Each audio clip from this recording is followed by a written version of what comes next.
எத்தனை பெண் படைத்தான், எல்லோர்க்கும் கண் படைத்தான்.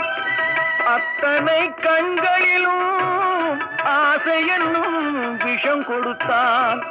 எத்தனை பெண் படைத்தான், எல்லோர்க்கும் கண் படைத்தான். அத்தனை கண்களிலும் ஆசை என்னும் விஷம் கொடுத்தான்.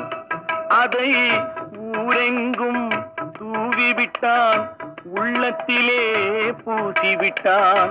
ஊரெங்கும் தூவிவிட்டான், உள்ளத்திலே பூசிவிட்டான். ஊஞ்சலை ஆடவிட்டு உயரத்திலே தங்கிவிட்டான். கடவுள் மனிதனாக பிறக்க வேண்டும்,